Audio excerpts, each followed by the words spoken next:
Jemaat di Kolose. Dari Paulus, Rasul Kristus Yesus oleh kehendak Allah, dan dari Timotius, saudara kita, kepada saudara-saudara yang kudus dan yang percaya dalam Kristus Yesus di Kolose. Kasih karunia dan damai sejahtera dari Allah Bapa kita menyertai kalian. Kami selalu mengucap syukur kepada Allah, Bapa Tuhan kita Yesus Kristus, setiap kali kami berdoa untuk kalian. Sebab kami telah mendengar tentang iman-Mu dalam Kristus Yesus dan tentang kasih-Mu terhadap semua orang kudus berdasarkan harapan yang disediakan bagi-Mu di surga. Tentang harapan itu, sudah lebih dahulu kalian dengar dalam sabda kebenaran, yaitu Injil, yang sudah sampai kepadamu. Seperti Injil itu berbuah dan berkembang di seluruh dunia, demikian pula di antara kalian, sejak waktu kalian mendengarnya dan mengenal kasih karunia Allah dengan sebenarnya. Semuanya itu telah kalian ketahui dari Epafras, rekan sepelayanan yang kami kasihi. Dialah pelayan Kristus yang setia bagimu, dan dialah pula yang memberitahukan kepada kami kasih-Mu dalam roh. Demikianlah sabda Tuhan.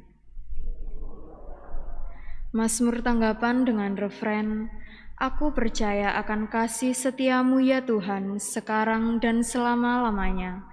Aku percaya akan kasih setia-Mu ya Tuhan, sekarang dan selama-lamanya.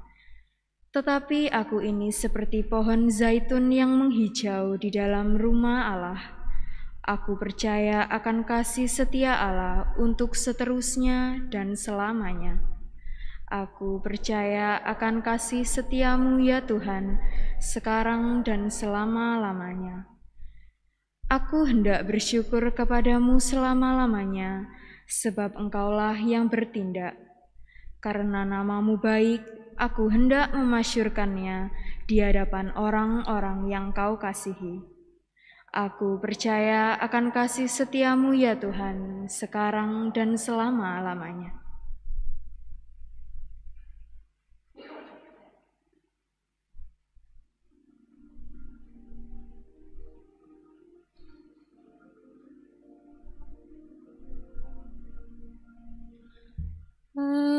Haleluya, haleluya, haleluya.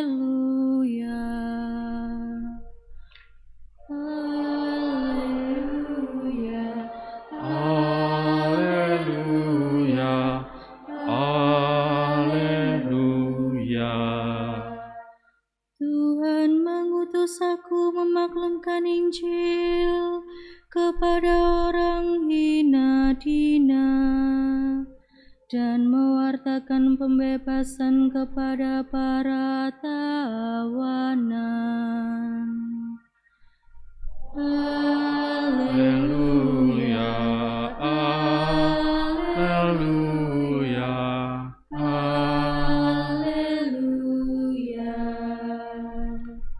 Tuhan bersamamu Dan bersama rohmu. Inilah Injil suci menurut Lukas. Dimuliakanlah Tuhan.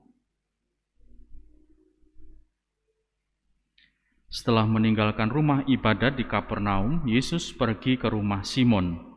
Adapun ibu mertua Simon sakit demam keras, dan mereka minta kepada Yesus supaya menolong dia.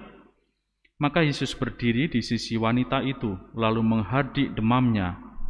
Segera penyakit itu meninggalkan dia. Wanita itu segera bangun dan melayani mereka. Ketika matahari terbenam, semua orang membawa kerabatnya yang sakit kepada Yesus. Ia meletakkan tangan atas mereka masing-masing dan menyembuhkan mereka. Dari banyak orang keluar juga setan-setan sambil berteriak, "Engkaulah Anak Allah." Tetapi dengan keras Yesus melarang mereka berbicara, karena mereka tahu bahwa Ia Mesias. Ketika hari siang, Yesus berangkat ke suatu tempat yang sunyi, tetapi orang banyak mencari Dia. Ketika menemukannya, mereka berusaha menahan Dia supaya jangan meninggalkan mereka. Tetapi Yesus berkata kepada mereka, "Juga di kota-kota lain aku harus mewartakan Injil Allah, sebab untuk itulah aku diutus." Dan Ia mewartakan Injil dalam rumah-rumah ibadat di Yudea. Demikianlah sabda Tuhan. Terpujilah Kristus. Saudari-saudara, kalau ditanya apa misi hidup Anda, apa yang Anda rencanakan dengan hidup Anda, dan mungkin ada banyak pertanyaan lagi yang bisa kita refleksikan. Sebenarnya kita itu atau hidup kita itu mau seperti apa? Tetapi saya tidak mengajak Anda untuk, saudari-saudara, untuk berefleksi tentang hal itu. Tetapi saya mengajak Anda untuk melihat bagaimana sebenarnya Yesus juga menyadari perutusannya. Kita tahu bahwa Yesus memiliki karisma yang luar biasa. Ketika mengajar, Dia juga sangat berwibawa. Bahkan kata-katanya sungguh bukan hanya sekedar omongan belaka. Di sisi lain, Dia juga, kalau mau dikatakan dengan bahasa yang lain, sakti. Ia bisa menyembuhkan orang sakit, dan banyak mujizat yang dibuatnya. Tetapi semuanya itu ternyata adalah sarana untuk semakin menunjukkan bahwa apa yang menjadi misinya dalam perjalanan hidup. Bagaimana Yesus tetap setia untuk mewartakan Injil Allah, karena itulah Ia diutus. Saudari-saudaraku yang terkasih, sebagai orang beriman, saya yakin kita juga memiliki misi yang sama sebenarnya. Mungkin kita tidak menyadari bahwa sejak dibaptis kita juga ikut ambil bagian dalam perutusan Yesus itu. Maka sejauh mana kita konsisten, sejauh mana kita benar-benar tulus, yakin, dan setia untuk ambil bagian dalam karya perutusan itu.